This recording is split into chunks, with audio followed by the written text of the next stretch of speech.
구호 준비. 영성에 높이자. 영성에 높이자. 영성에 높이자. 어디에서 어디로 가고 계십니까? 대처는 철의 여인이라고 했지만 종이 호랑이로 전락한 영국의 수상 후보로 출마를 해서 영국 사람들의 가슴을 치는 캐치프레이즈를 외쳤습니다. 영국은 길을 잃었습니다. 무슨 얘기죠? 다시 길을 내겠다는 얘기였죠. 신앙인이 길을 잃어버린 경우가 많아요. 목사님과 오늘 처음으로, 어제 점심 식사도 같이 못했어요. 저 손님이 급작스럽게 찾아와서 양해를 구하는 바람에 오늘 처음으로 제대로 된 교제를 했는데, 목사님 역시도 한국 교회에 대한 안타까움, 길을 잃어버린 교회, 길을 잃어버린 사업가들, 그리고 수준은 정말 낮은데 무엇이 영적인 수준인지도 깨닫지 못한 채로 살아가는 분들이 참 많습니다. 이번 기회를 통해, 오늘 마지막 날 집회 설교를 통해 정말 인생의 전환점을 맞이하시길 축복하고 수준이 높아지고 달라지는 역사가 나타나시길 축복합니다. 우리 초등학생들을 데리고 온 엄마가 계신 것 같아요. 우리 여기 자, 할렐루야. 우리 저 친구들 위해서 뜨거운 응원의 박수 한번 부탁합니다.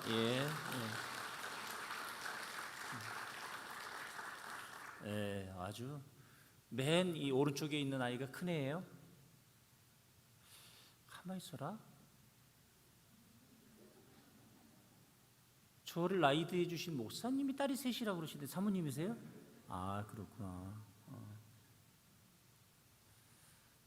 설교하기 전에 제가 사담 하나 하고 넘어갈게요. 사모님 딸이 셋인데 정말 복 받으신 겁니다. 정말 복 받으신. 전 지금도 딸한테 공을 들이지, 아들은 뭐. 근데 저희 딸이 교회를 옮기겠다 그러더라고요. 제 아내가 야, 하다 이제 담임 목사 딸년까지 교회를 옮기려고 그러냐. 네가 교회를 옮기면 아빠 목회해. 아빠 체면이 뭐가 되냐. 그래서 제가 식탁에서 여보, 딸한테 사과하세요. 내가 목회가 그렇게 자신 있어서 하는 얘기가 아니고, 얘가 안승호 목사의 딸입니까? 로고스 교회의 딸입니까? 하나님의 딸입니까? 아니 장로님들한테 뭐라 그럴 거니? 아니 장로님들한테 뭐라 그러긴 뭐라 그래요.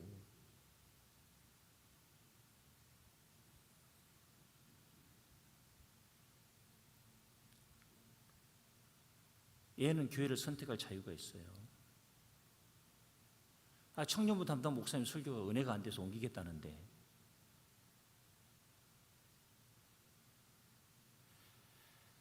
허락했습니다. 청년 담당 목사가 왔어요. 목사님 딸이 교회를 옮기면 다른 청년들이 교회를 옮긴다고 할 때 제가 걔들을 어떻게 설득합니까?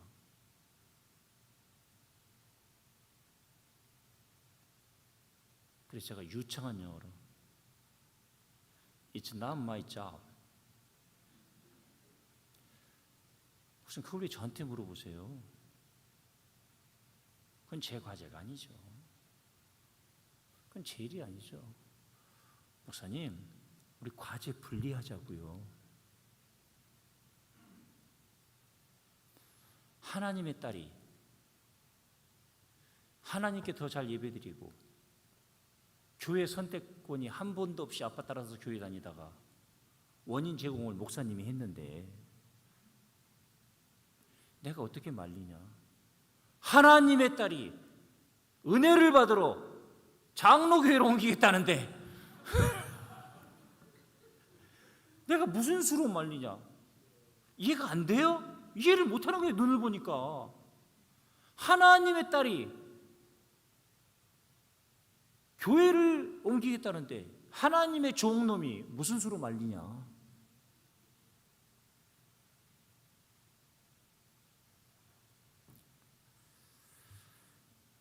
옮겼습니다. 전 당회에서 한마디도 안 했습니다.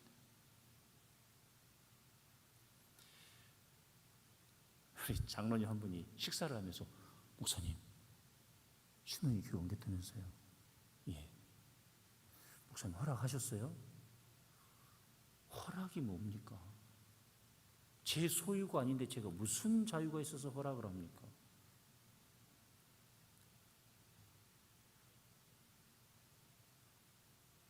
너의 선택을 존중한다고 얘기했습니다. 그랬더니 우리 장로님 하신 말씀, 역시 우리 목사님이다.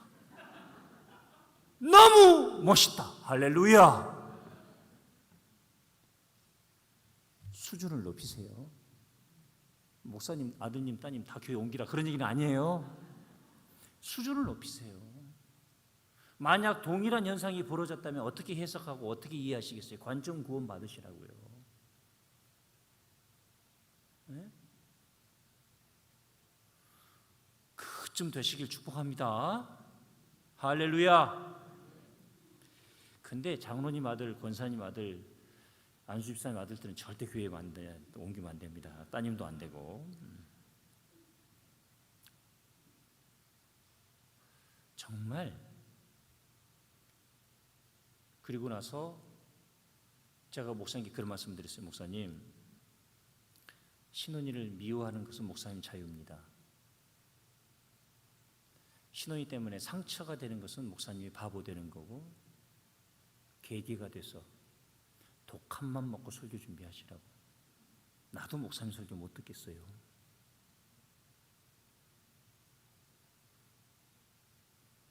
계기가 돼서 죽으라고 설교했고요. 설교 포텐이 터졌고요.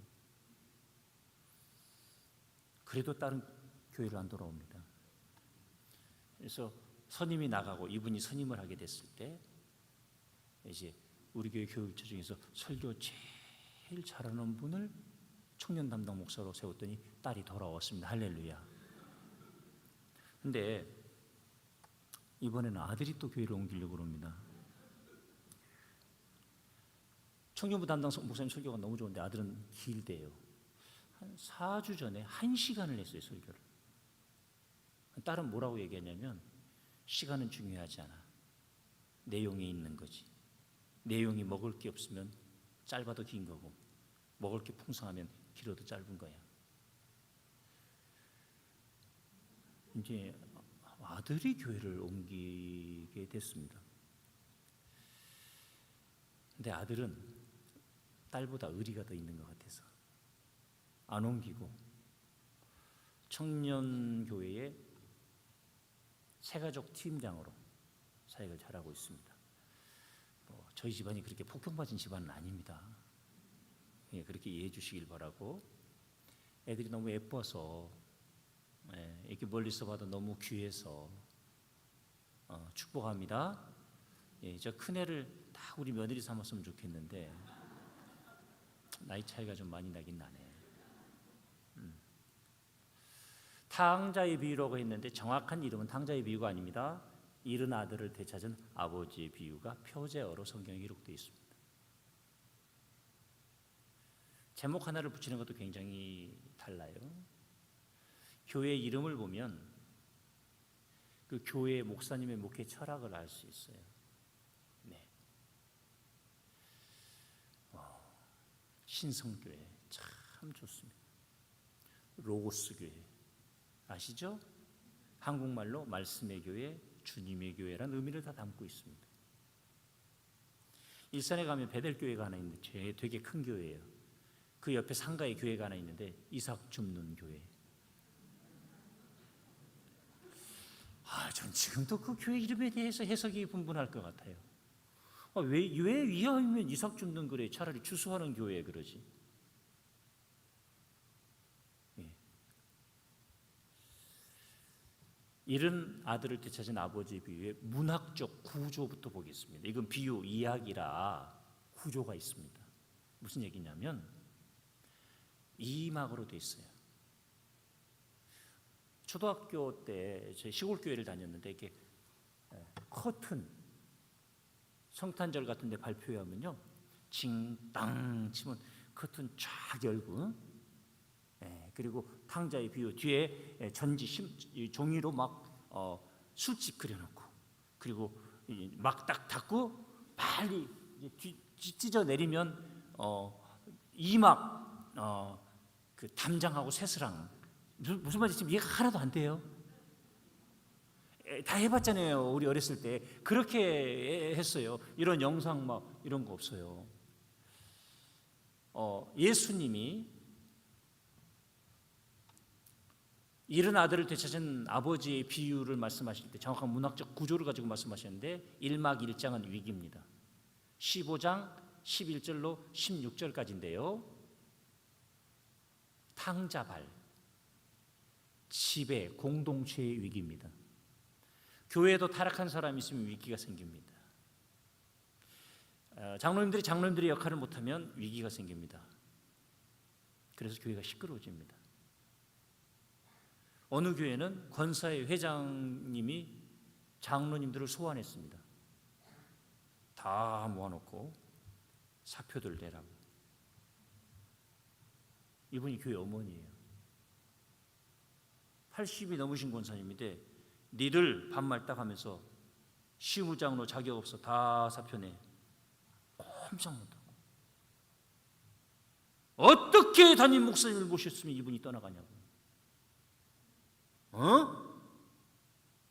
이 담임 목사님 뺏김으로 우리 교회는 부흥 끝난 줄 알아라고. 정말 끝났습니다. 어느 기업이든 인생이든 교회든 위기가 없는 공동체는 없습니다. 위기. 발단은 1막 1장은 탕자발입니다. 1막 2장은 탕자가 허랑방탕해서 설정이 어떻게 되냐면 돼지가 먹는 쥐염 열매도 못 먹었습니다. 왜 예수님이 이 비유에서 많은 짐승 중에 돼지를 설정하셨을까요? 유대인이 가장 경멸하는 짐승이 돼지입니다.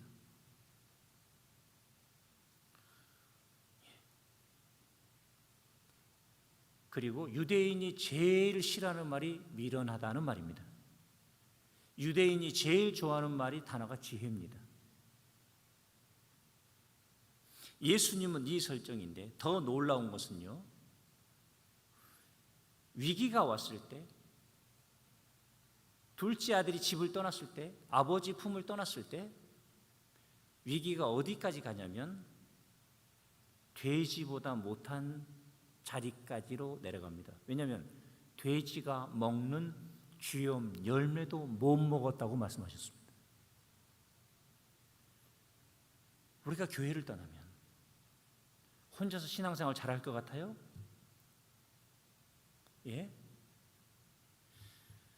우리 교회 집사님 한 분은 코로나 때 당회를 했는데 2주 전면 온라인 예배당을 폐쇄하자고 장로님들이 하셔서 제가 따랐습니다. 교육자 회의까지는 했는데 우리는 온라인 오프라인 동시에 가자고 했는데 52년 51년생 장로님들이, 나이가 많으신 분들이 온라인 예배로만 가자고 해서 제가 이렇게, 개척자 안성호 목사는 오늘 죽은 날입니다. 장로님들의 뜻을 존중하겠습니다. 그리고 2주를 지나고 온라인 오프라인을 같이 갔는데요, 집사님 얘기를 들으면 양복 탁 차려입고 온라인 예배를 집에서 드리는데 눈물이 나더랍니다. 한 달이 지났는데, 한 달이 지나니까 양복이 안 입어지고 2달이 지났는데 스마트폰을 자기가 하고 있고 3달이 지났는데 차에서 움직이면서 주일 예배를 드리고 있더라 합니다.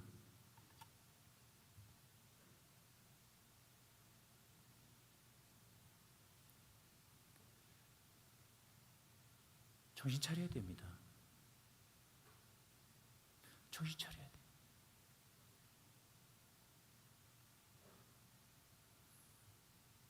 위기?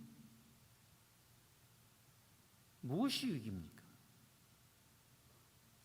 주님을 떠난다는 것, 주님의 교회에서 멀어진다는 것. 사자가요, 사냥을 할 때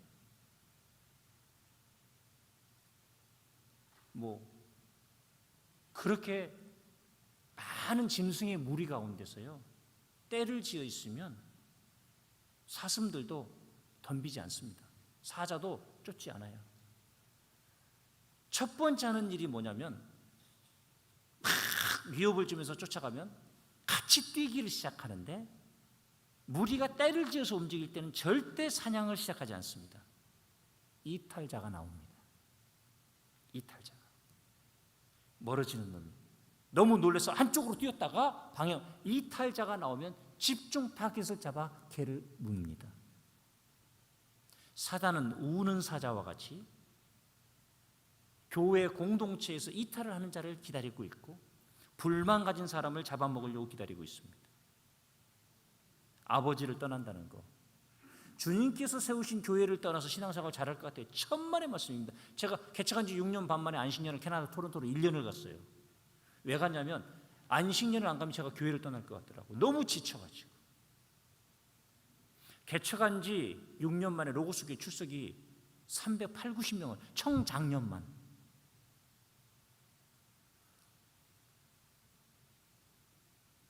월요일부터 금요일까지 매일 전도하고요, 금요일날 기도 놀러 가서 잠자고 설교 준비하고 내려왔습니다.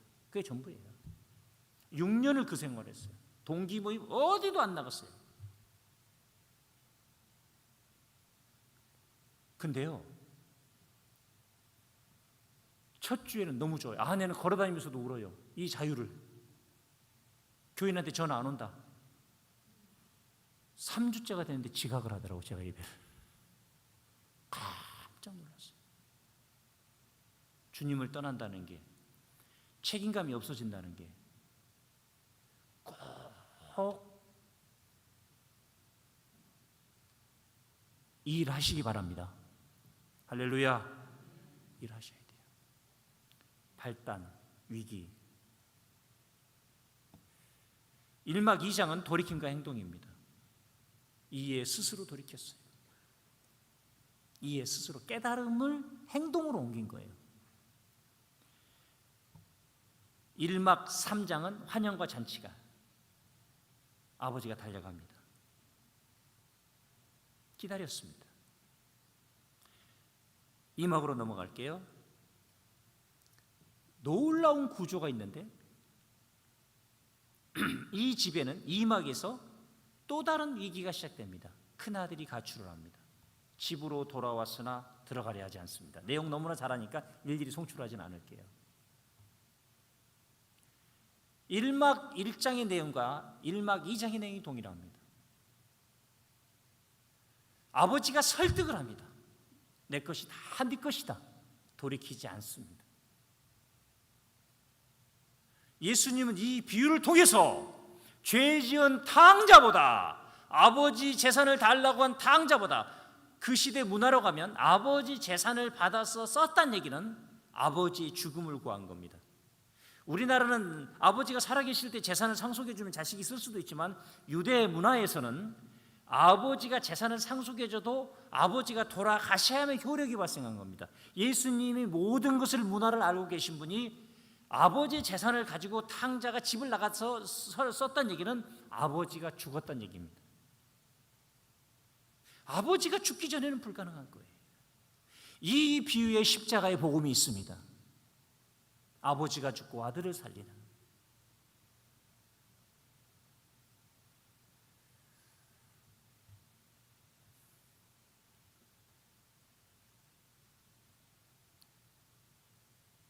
큰아들과 둘째 아들,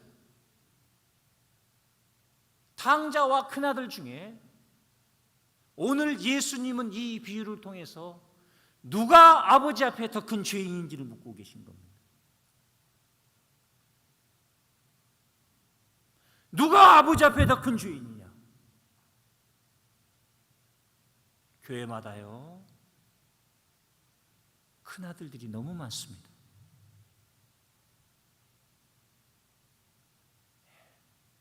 삐지고,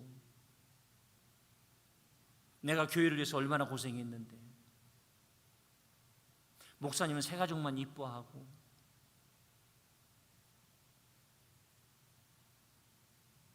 내가 제안한 것대로 안 되면 딴소리하고, 교회에는 다니고 있지만 공동체를 위해, 하나님의 한 가정을 위해 전혀 집으로 들어가지 않는 이 일은 열심히 하고 있지만 아버지 앞에 불만, 아버지가 설득을 해도 돌이키지 않아요.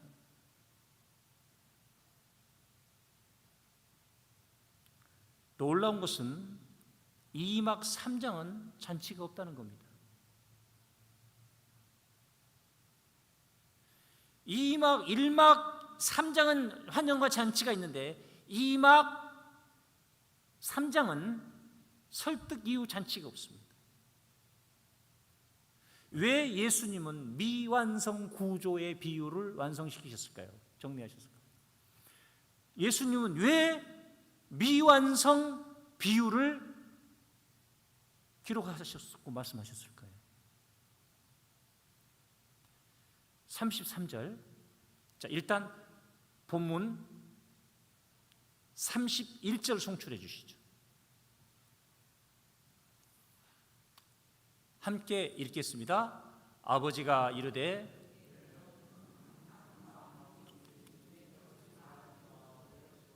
(32절) 이 내 동생은 죽었다가 살아났으며 내가 잃었다가 얻었기로 우리가 즐거워하고 기뻐하는 것이 마땅하도다 하니라. 아멘. 33절 시작.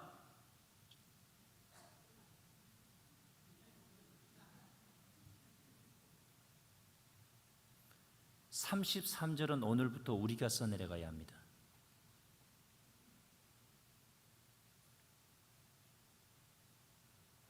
(33절은) 우리가 기록해야 될 My story, our story.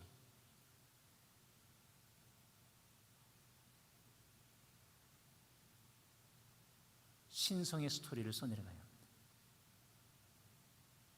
어떻게 써내려가시겠습니까? 그래도 안 돼요. 나 삐졌어요. 그 수준 가지고 뭘 어떻게 하시겠습니까? 2019년 10월 모스크바 기독교 대한 선결교회 모스크바 신학대학 입당 예배를 드립니다. 부채가 65억인 상태에서 로고스교에서 1억을 넘게 헌금했습니다.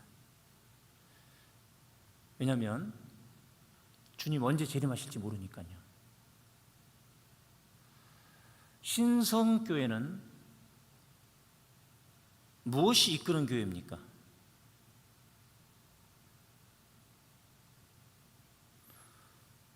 사람이 이끄는 교회가 있습니다. 돈이 이끄는 교회가 있어요. 전통이 이끄는 교회가 있어요. 하나님의 목적이 이끄는 교회가 있습니다. 돈이 이끄는 교회의 특징을 얘기할게요. 뭐 합시다 그러면 돈이 얼마가 드는데요? 돈이 이끄는 교회입니다. 하나님이 기뻐하신 일이라면 돈이 이끄는 교회인데도 부끄러운 줄도 몰라요. 하나님이 기뻐하신 일이라면 은행돈이 다 하나님의 거잖아요. 아니,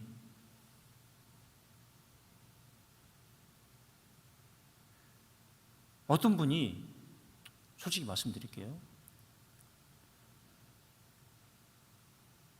아니, 목사님 그렇게 빚지는 걸 두려워하지 않으셔가지고 어떡하려고 그러시냐. 제가 그분께 그랬어요. 장로님, 부채가 제 신앙을 너무 좋게 합니다. 부채가. 저는 날마다 예수님이 재림하셨으면 쌤통이겠어요. 빚을 안 갚고 휴거를 할 줄로 믿습니다. 할렐루야. 주님 재림하시면 되지. 믿으시죠? 주님 오늘이라도 재림할 거 믿으시죠? 뭔 걱정이에요. 그래서 반대하시는 분들은, 교회가 빚을 내서 뭔가를 하는 것을 반대하시는 분들은 휴거할 믿음이 없는 거예요. 그럼 남은 사람들이 다 갚아야 돼요. 1차 휴거를 못하면 지점장들이 와가지고 착고로 다 발을 묶거나 갚고 휴거하라고. 뭔 걱정이냐고요. 부채가 있다 꼭 기억하셔요. 원금도 갚아가지만 동일한 비율로 좋은 일을 해야 합니다. 이게 제 원칙이 우리 교회. 1년에 원금을 한 3억 갚으면 3억 좋은 일 해야 된다. 주님 언제 오실지 모르니까. 그러니까 너무 빚을 안 갚아도 문제고, 빚만 갚다가 10년 20년 세월 가는 것도 바보짓이고. 할렐루야. 이게 돈이 이끄는 교회입니다. 신성교회는 코로나가 끝나면 또 폭발적으로 부흥할 줄로 믿습니다. 담임 목사님께서 원로 목사님을 아버님처럼 돼요. 원로 목사님 계신 교회, 여러 교회에 제가 부흥회를 가봤지만 마지막 날 축도회 모시려고 부탁드리고. 이 이유는 원로 목사님이 계신 교회는 대부분 사람이 이끄는 교회, 원로 목사님이 이끄는 교회가 되기 십상입니다.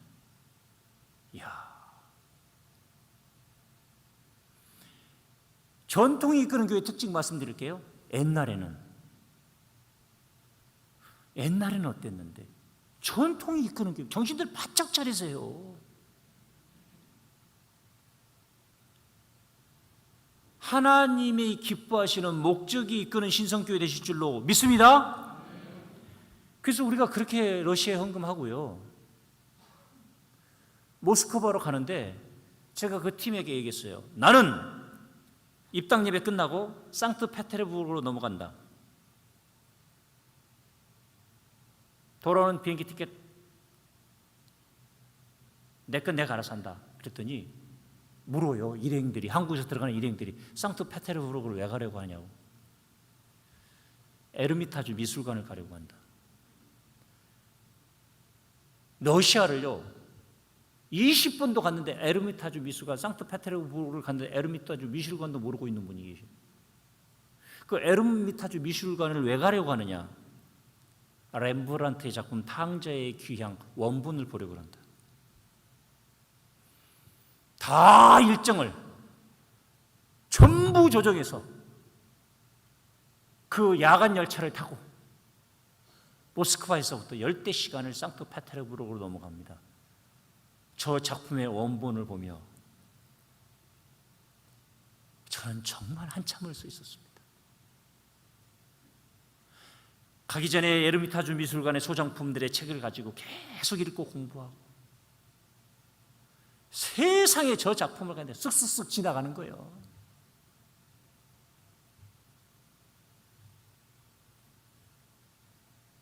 렘브란트를 빛의 화가라고 합니다. 아버지 이마, 큰아들의 얼굴, 아버지의 손, 둘째 아들 탕자의, 아니요, 그쪽으로 넘어가면 안 돼요. 아직 아니요, 전체를 주세요. 큰 거. 예, 일단 빛의 화가입니다. 우리가 보지 못한 것까지 그는 읽어냈습니다. 제가 그렇게 썩 좋아하진 않습니다. 헨리 나우엔. 그는 온종일 아침부터 저녁까지 빛이 들어오는 상황 속에서 굉장히 저 작품이 큰데요, 저기에서 책을 한 권 썼습니다. 그의 학문적 성과는 우리가 인정해 주자고요. 왼쪽 구석 상단에서 깊은 어두움 속에서 내려보는 여성은 누굴까요? 등장하지 않았으나 비유에는 어머니로 왕궁에 떡하니 서 있는 가장 먼 거리에 위치한 저 당당한 사람은 큰아들입니다.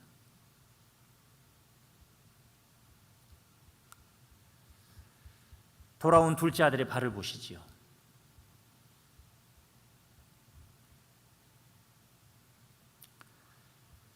무엇을 얘기합니까? 아버지를 떠난 사람의 삶의 세파, 가까스로 누더기가 된 신발이 발을 하나 감싸고 있고,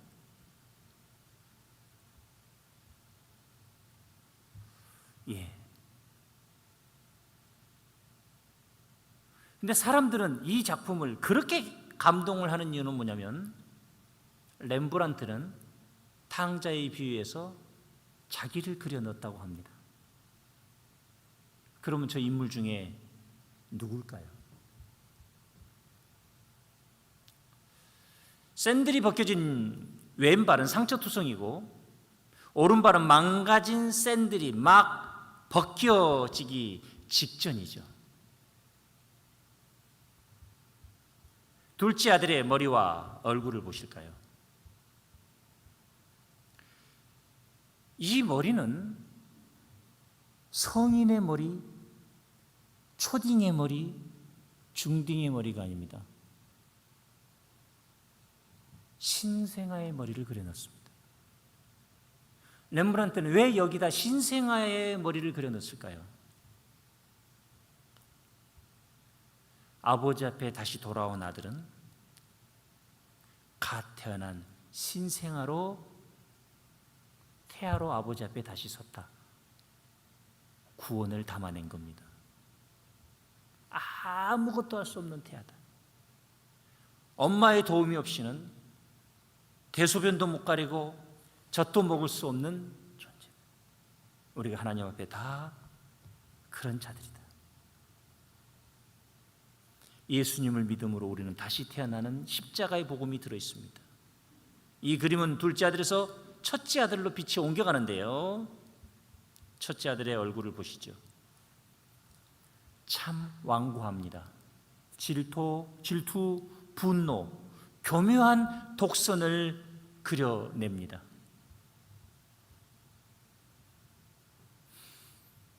바르고 착하게 사는 아들 가운데 분노가 넘친다? 10에 2조, 3조, 무슨 일 있을 때마다 도네이션하고, 목사님이 좋은 일 생각만 해도 헌금하고, 그런데 장로가 안 됐다?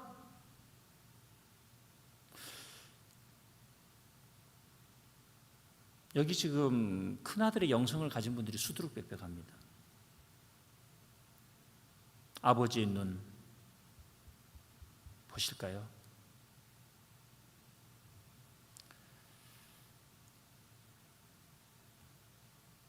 아버지 얼굴 보실까요?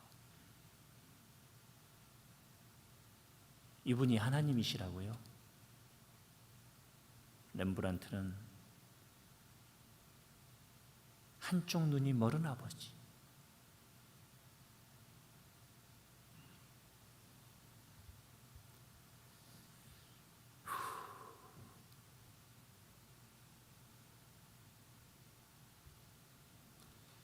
무슨 설명이 필요합니까? 이렇게 초라한 아버지, 힘없는 아버지, 권위는 1도 찾아볼 수 없는 아버지, 아버지의 죽음을 고합니다.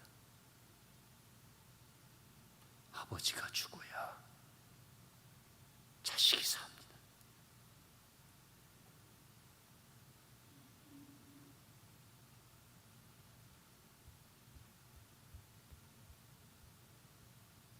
저는 여기서 일행을 놓칠 뻔했습니다. 충분히 공부를 하고 갔기 때문에. 그리고 사진을 계속 찍어댔습니다. 부분마다 확대해서 보려고. 이 터치, 이 섬세함. 우리 교회는 1층에서 본당으로 내려가는 입구에 탕자의 귀한 이 작품이 걸려 있습니다. 저는 그 작품을 볼 때마다 내가 죽어야지. 신성교회는 보니까 성령을 상징하는 비둘기 이렇게 딱 돼 있대요. 다 목사의 철학이 있는 거예요. 예수님이 성령 받으실 때 성령이 비둘기처럼 임하셨다. 제가 일산에 있는 한수만 교회를 사는데 이 목사님은 일산으로 교회 예배당을 10,000평을 지어서 이사를 가시면서 교회 입구에다가 예수상을 세워놔가지고 이단 시비에 말려가지고 다시 헐었습니다. 예수님을 형상화시키는 건 안 되죠.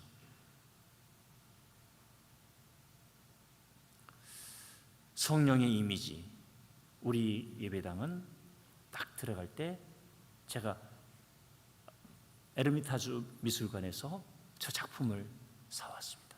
물론 복사본이지만 볼 때마다 내가 죽어야 교회가 산다. 하고 싶은 얘기, 나누고 싶은 얘기가 너무 많아요. 이 작품을 통해.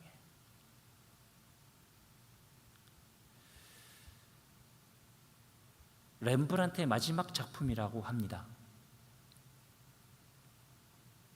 정말 오랜 시간이 걸렸다고 합니다.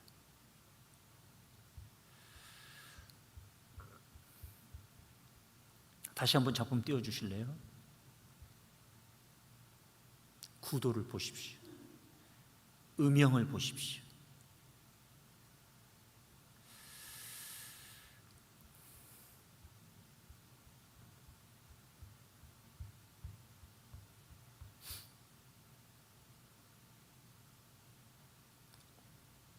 아버지의 손을 한 번 더 송출해 주시겠어요?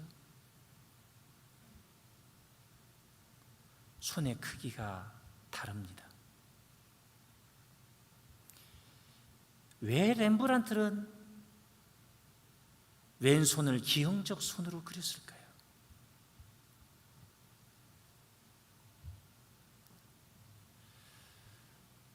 왜 오른손에 비해서 왼손가락이 짤막할까요? 왼손은 남성의 손, 오른손은 여성의 손을 그렸다고 합니다. 우리 주 예수 그리스도 안에 있는 모성성과 부성성을 담아냈다고 합니다.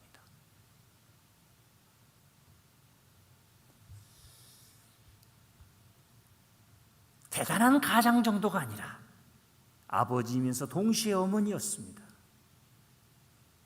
아버지의 손과 여성의 어머니의 손으로 아들을 어루만집니다. 근데 아들의 어깨에 내리워진 손의 무게가 어느 정도 될까요? 0.01g입니다. 만약 꽉 눌렀다면 옷에 구김살이 갔겠지요. 손가락 사이로 천이 삐져나왔겠지요.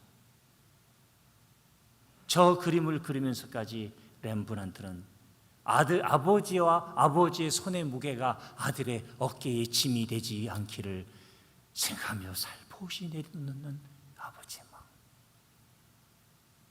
저는 이 작품을 공부하면서 미치겠더라고요. 정말 질투가 나서 렘브란트 그냥 죽여버리고 싶더라고요. 제가 명색이 신학 박사예요. 성경을 얼마나 연구하고 하는데 제가 신학을 공부해 들어가 렘브란트보다 더 있지 이름도 잘 안 나오네. 질투를 하니까. 아들의 어깨에 어떤 무게감도 주지 않으려고 따뜻하게, 주변에 눌림과 주름 하나 없어요. 아들의 연약한 부분을 감싸고 가정을 지탱해온 두껍고 무겁고 짤막한 아버지의 손인데, 혹시 아세요? 직업군 중에 손이 가장 짤막한 직업군이 어떤 분들인지 아십니까? 화가들입니다. 오른 손마디가 굵습니다. 자녀들이 태어났는데요, 엄지손가락이 굵고 손마디가 짧은 애들은 미술가일 확률이 큽니다. 손가락이 길고 이런 아이들은 피아니스트. 이 손가락이 짧으면 건반을 커버할 수 있는 영역이 달라요. 유명한 화가들 손 거의 짤막합니다. 제 친구 중에 화가가 한 명 있는데요, 걔는 이 엄지손가락이요, 거짓말 조금 보태면 떡국 크기만 해요. 붓을 탁 잡으면 이게 힘이 있어야 유명한 외과 의사들, 혹시 이제 뭐 성형을 하러 가서 보면 의사의 손을 보세요. 손가락이 긴 사람한테는 절대 수술 받지 마세요. 눈꺼풀도 째지 마세요. 이유가 있다니까요. 다 하나님이 재능에 따라 손도 만드세요. 저는 손이 얼마나 잘생겼는지.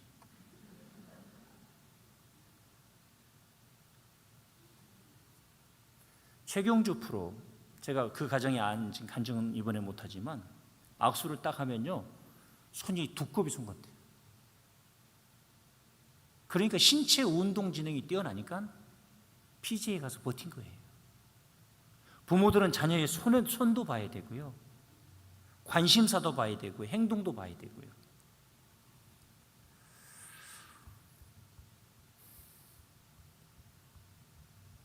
아버지의 눈 다시 비춰주시죠. 제 얼굴 비추지 마시고, 어쩌면 이런 작품을 그려낼 수 있었을까?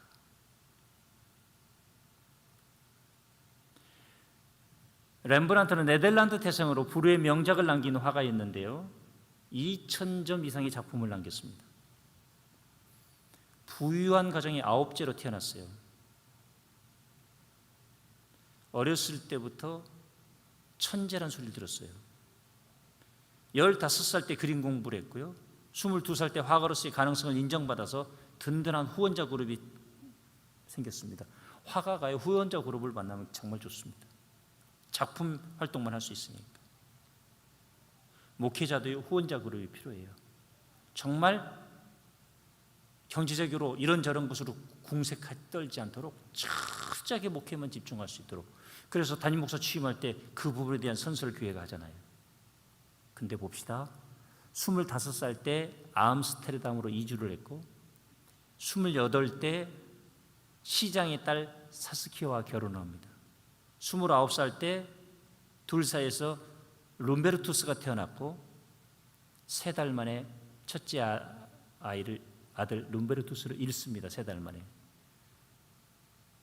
29살 때 첫째 아이를 잃고, 32살 때 딸이 태어났지만 몇 주 후에 잃고, 34살 때 둘째 딸이 태어났지만 역시 몇 주 후에 잃고, 35살 때 둘째 아들 티투스가 태어났지만 1년 후에 티투스를 놓고 아내 사스키아가 죽습니다. 39살 때 가정교사 핸드리케와 재혼을 하는데 50살 때 파산 선고를 하고, 52살 때 재산이 경매 처분되며 54살 때 유대인의 빈민촌으로 거렁뱅이 생활을 하고, 57살 때 두 번째 부인이 핸드리케를 잃고, 62살 때 아들 티투스가 막달리나 반 루와 결혼을 했지만 아들은 혼인한 지 7달 만에 죽습니다. 이 파란만장한 눈물을 겪으며 후대에 렘브란트를 아는 사람들은 탕자의 자리에 자기 자신을 그려넣었다. 내 인생이 이렇게 파란만장한 탕자의 삶이었다. 근데 저는 탕자를 자기 자신으로 그려냈다고 해석하는 사람의 해석에 반대합니다. 그는 찌들리고 수많은 상실감, 자식과 아내를 잃고 눈물 속에서 눈이 멀어 그는 아버지가 되기를 소원하는 마음으로 저 아버지를 그려넣었다고 저는 생각합니다. 우리 장로님들 예수님 닮으시길 축복합니다. 우리 권사님들 예수님 닮으시기를 축복합니다. 큰아들에서 아버지의 자리로 영성의 수준을 높여야 되겠죠.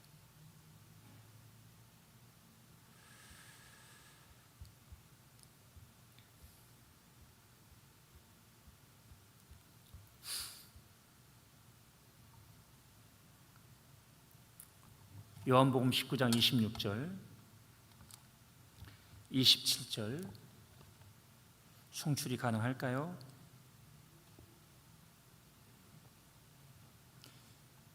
함께 읽겠습니다. 또 그 때에 또 그 제자에게 이르시되 보라 내 어머니라 하신대 그때부터 그 제자가 자기 집에 모시니라. 아멘.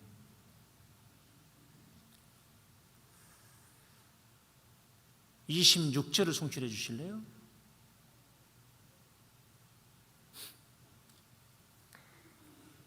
함께 읽으실까요? 예수께서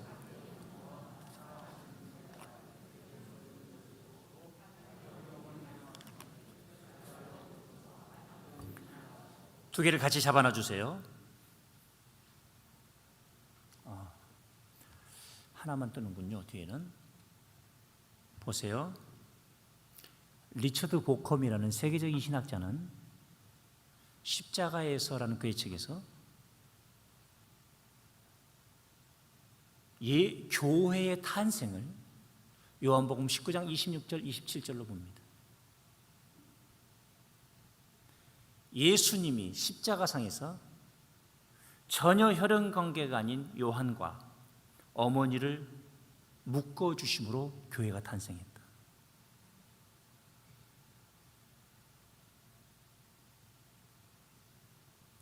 착각하지 마세요.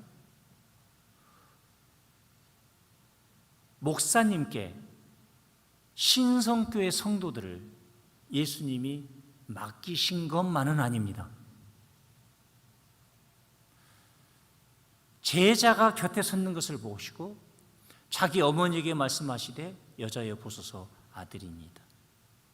부탁합니다. 왜 다른 12제자가 있었을 텐데 그 자리에 없었기 때문일까지? 아니에요.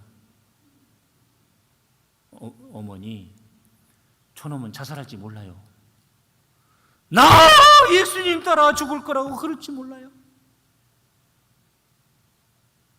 어머니가 돼주세요.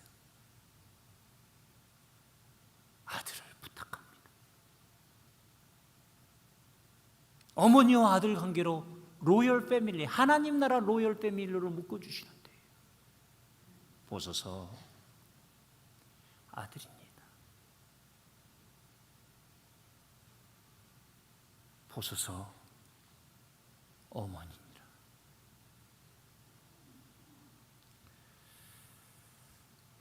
(2008년)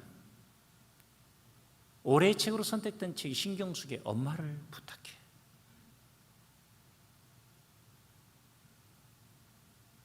오늘 예수님 신윤진 목사님께 이렇게 말씀하십니다. 신성교회 성도 한 사람 한 사람을 부탁해.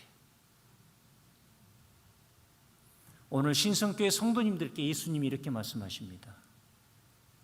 내 종 신윤진 목사님과 그 아내를 부탁해. 예수님이 연결시키셨고 예수님이 묶어주신 관계입니다. 할렐루야. 이게 교회입니다. 목사님들이 착각하는 게 있어요. 착각하는 게 있어요. 목사님께 하나님께서 성도들만 맡기셨다고 생각해요. 아니요. 저는 죄악되지 않는 건요, 잘 들으셔요. 제가 되게 여러분 행복한 목사로 보이지 않으세요? 저는 죄악되지 않는 것은 다 합니다. 어느 날 갑자기 장어가 땡기는 날이 있어요. 장어 지금은 많이 싸졌는데 옛날에 엄청 비쌌습니다. 그래서 전화를 딱 해요. 핸드폰을 딱 지켜요. 교묘하게 제가 교회 일반 전화로 해요. 긴가민가 하고 여보세요? 그러면 제가 딱 얘기해. 거기 가나안 장어죠? 아닌데요? 거기 가나안 장어 아니에요? 그리고 뚝 끊어요. 아닌데요? 그러고 다시 이제 핸드폰으로 전화해요. 목사님 어쩐 일이세요? 아니 장어집 문 닫았어요? 장로님? 여기 무슨 소리세요? 아니 영성이 없으면 눈치라도 있어야지. 어떻게 담임 목사 목소리도 몰라? 목사님 장어 드시고 싶으시구나. 아니 그걸 내 입으로 말을 해요? 저 이렇게 행복하게 목회해요. 아니 제가 행복하게 목회하는 걸 예수님이 가장 기뻐하실 겁니다. 할렐루야. 아니 제가 행복하지 않으면 어떡해요? 하나님의 나라가 이 땅에 임재해서 이미 와 있는 하나님의 나라의 기쁨과 자유를 맛보면서 사는데 우리 교회라고 속썩인 사람이 없겠어요? 그런데 속썩이는 신자가 없기를 저는 기대하지 않습니다. 그리고 속썩이는 신자를 안 봅니다. 신경 쓰기에 뭘 봅니까? 아름다운 신자만 보고 행복하게 목회합니다. 할렐루야. 절대 내치지 않습니다. 불편해하지 않습니다. 보소서 아들이니이다. 보라 내 어머니. 한 사람에게 어머니에게 아들만 부탁한 게 아니고 아들에게 어머니만 부탁한 게 아니고 아들에게 엄마도 부탁했고 엄마에게 아버지도 아들도 부탁했습니다.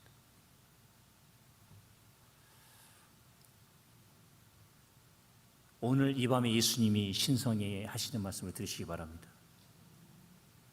주님이 부탁하셨습니다. 주님이 만나게 하셨습니다. 옆에 분들에게 주님이 맡기신 겁니다. 주님이 맡기신 건데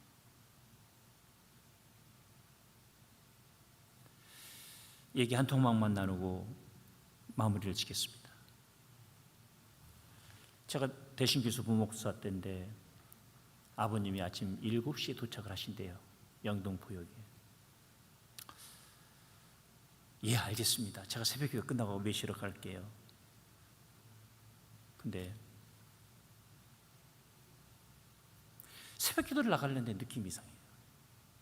왜냐하면 우리 시골에서 아침 7시에 도착하는 열차가 없어요.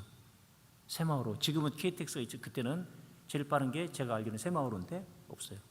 저도 타보면 가장 늦게 도착하는 게 새벽 5시, 4시, 겨울철과 여름철이 다른데 왜 7시라 그러셨을까? 그래서 동생 집에 전화를 했어요. 같은 근처에 살았는데 동생이 목동 살 때 야, 너 영통구역 좀 나가봐. 형이 나간다고 그랬잖아. 그때 유선 전화 했을 테니까요. 아니 7시에 도착하는 기차가 없다니까 좀 나가봐 그랬더니 저거 형이 나간다고 그랬잖아.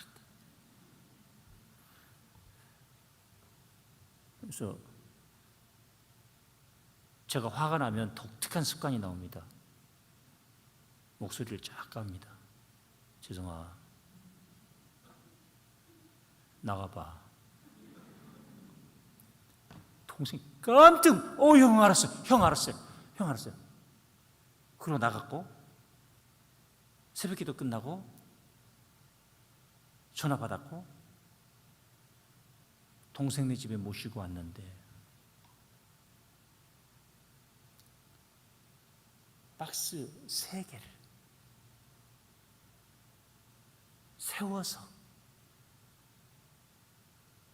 신문지 덮어서 끈을 칭칭 맸는데 우리 집 박스가 제일 컸습니다. 시골에서 수확한 거 과일 넣고 이것저것 박스 3개, 누님 내 거 하나, 동생 내 거 하나, 우리 거 하나. 아버님 저희 집으로 가시죠. 어머님 돌아가시고 3년을 더 사셨는데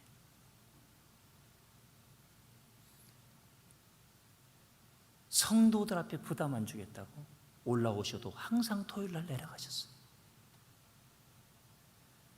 다리가 썩는 병이 걸려서 의족에 무릎 살짝 밑에를 한쪽 다리를 절단하셔서 의족에 기대셨어요. 생각을 해봐요. 아니 아버님 어째 그러셨어요? 니들 새벽잠 깰까 봐. 그 아버님 얼굴을 뵙는 순간 탕자의 아버지 얼굴 좀 송출해 주시고 가슴이 막막한 거예요. 자식들 새벽잠 깰까 봐 2-3시간을 영등포역에 대기하고 계시는데 아니 아버님 지팡이 하나에 의족에 이 박스를 어떻게 옮기셨냐고요. 집에서 리어커로 차부까지, 차부에서 읍내까지 다 내리고 올리고 읍내에서 기차역까지, 기차역에서 어떻게 이걸 기차에 실었냐고요. 영등포역에서 내려서 이 박스 3개를 어떻게 끌고 오셨냐고요.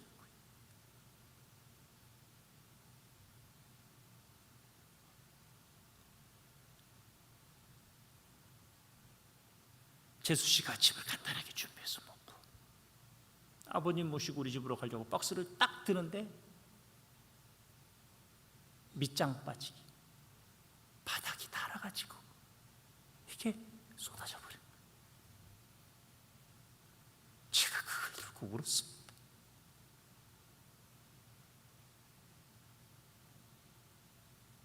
자식 먹이겠다고. 자식 먹이겠다.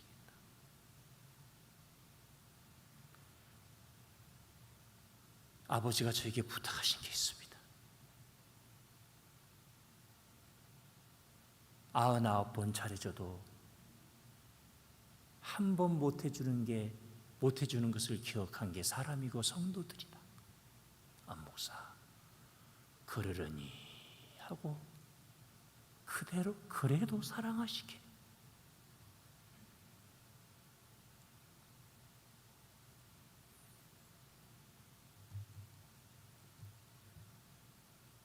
기도하겠습니다. 아버지 하나님,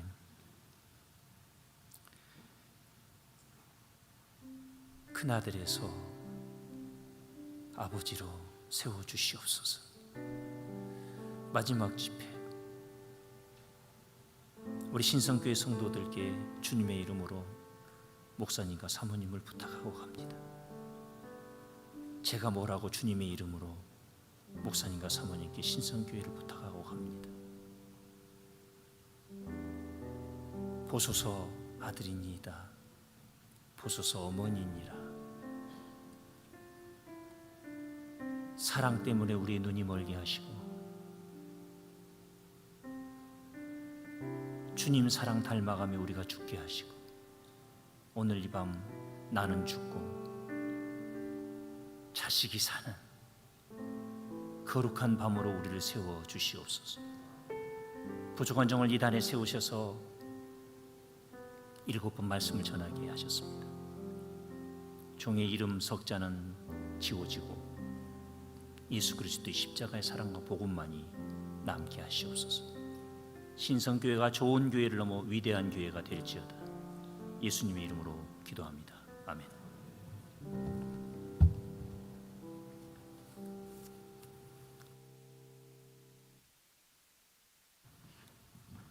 할렐루야. 너무 복보서와 같은 큰 은혜 참 감사합니다. 하나님 은혜입니다. 몇 가지 광고하겠습니다.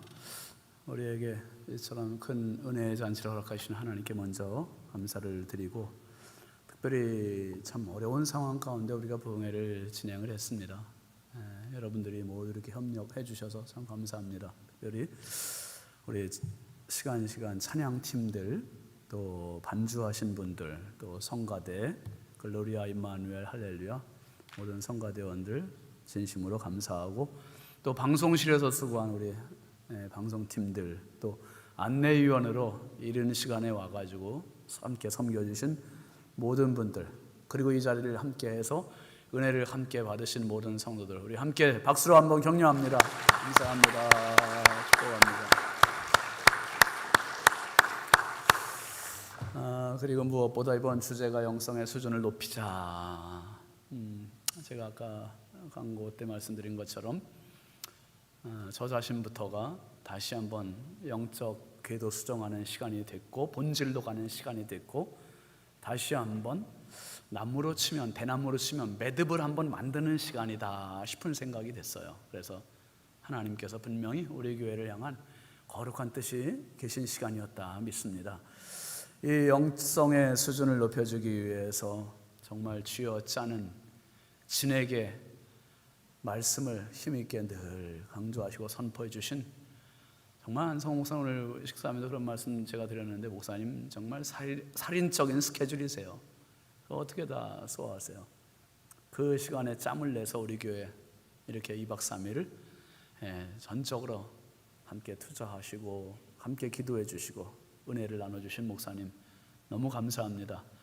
우리 안성호 목사님 다 같이 뜨거운 박수로 한번 축복합니다. 감사합니다.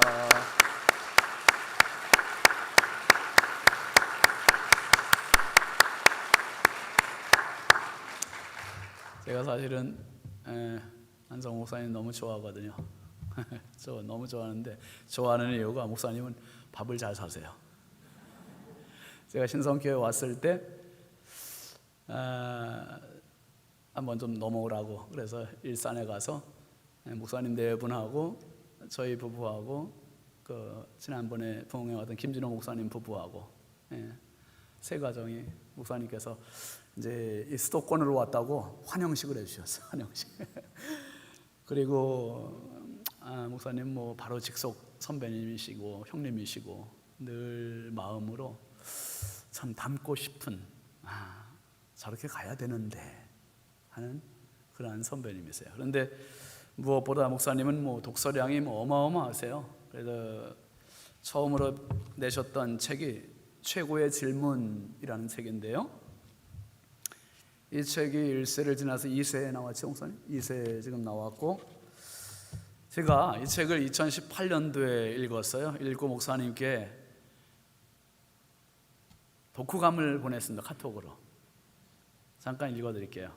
목사님, 시계 초침 소리와 밖에서 오가는 차 소리만이 들리는 모처럼만의 평화로운 월요일 오후입니다. 최고의 질문 에필로그까지 읽고 독후감을 보내드림이 저자에 대한 예의일 것 같아 톡 올립니다. 성경에 나오는 창조자의 질문과 선지자의 질문들, 욥기 9장 3절에 사람이 하나님께 변론하기를 좋아할지라도 천마디에 한마디도 대답하지 못하리라. 미천한 자를 질문의 자리에, 그리고 두려운 대답의 자리로 불러주셔서 감사합니다. 어쩜 평생 들으며 살아야 할 질문입니다. 듣고 또 들으며 다시 대답하려 할 때 제대로 살아갈 것 같습니다. 부족합니다. 선배님의 엄청난 독서량이 부럽고 중간중간 가족들 얘기와 에필로그, 신원이 얘기가 가슴 따뜻해집니다. 선배님 고생하신 스토리들에 머리 숙여집니다. 도전이 되고요. 참 좋은 책 세상에 내주셔서 감사합니다. 가장 큰 질문들을 새기며 더 바른 겸손한 종으로 섬기고 싶습니다. 많이 가르쳐 주십시오. 부족합니다. 존경합니다. 행복하시고 늘 강건하십시오. 신윤진 목사 올립니다. 이게 2018년 3월 12일 월요일 날 제가 부여에 있을 때 한번 읽고 목사님께 이게 아부 발언을 했습니다. 오늘을 위하여. 정말 좋은 책이에요. 근데 목사님의 이런 깊은 설교를 미처 다 들어보지 못한 상태로 제가 이 책을 읽어서 이번에 새로 다짐을 했어요. 다시 읽어야겠다. 다시 읽으면 그냥 책이 아니라 목사님의 삶이 그냥 쭉쭉 들어올 것 같아요. 그래서 제가 목사님께 이 말씀을 드리고 싶었는데 목사님께서 오늘 이 책을 감사하게도 가지고 오셨어요. 이 책 최고의 질문, 너무 어마어마한 책입니다. 그리고 목사님과 그 한진숙 사모님께서 제가 지금까지 봤던 여자 중에 두 번째로 예쁜 여자입니다. 정아무개 사모 다음으로 예쁘신 우리 한진숙 사모님, 우리 목사님은 늘 사모님 그렇게 정말 그 교회 오케스트라 이제 첼리스트거든요. 사모님이 첼로 하시면서 정말 존경받는 그러한 사모님. 내용이 같이 쓰신 책이에요. 이거는 자녀 교육을 위해서 101가지 삶의 디테일 요거를 가지고 오셨어요. 그래서 제가 100권이 가지고 오시라고 그랬더니 70권까지밖에 안 가지고 왔어요. 70권. 정말 강추. 제가 웬만하면 책 장사 안 하는데 정말 좋은 책입니다. 최고의 질문. 답이 틀린 것이 아니라 질문이 틀렸다면 전교 308등이 1등이 되게 했던 최고의 질문. 한성호 목사님, 또 101가지 삶의 디테일 한진숙 사모님, 한성호 목사님. 너무 귀한 책입니다. 얼마냐고요? 10,000원이랍니다. 그 15,000원짜리 정가인데 우리 신성 교우들을 위해서 10,000원에 주신다 그래서 제가 아니 어느 장로님은 뭐 100권 가지고 정가를 받았다면서 우리는 5,000원 깎으면 어떡합니까? 그랬더니 우리 그냥 깎아 주신대요. 그래서 그냥 10,000원. 여러분 기쁨으로 사셔서 내가도 읽고 자녀들도 읽고 진짜 좋은 선물 될 거예요. 네. 꼭 함께 구매하시면 좋겠습니다. 광고를 적어왔는데 그 정도 하면 될 것 같습니다. 여러분 2박 3일 동안 수고 많으셨습니다. 내일 토요일 쉬시고 주일 또 기쁨으로 뵐게요. 앞뒤 좌우 축복합시다. 사랑합니다. 축복합니다. 영성의 수준 높입시다. 감사합니다. 우리 이동원 원로 목사님 나오셔서 2박 3일 동안의 축복 부흥의 대단원에 막을 내리겠습니다. 우리 함께 일어나셔서 축복 기도 받겠습니다.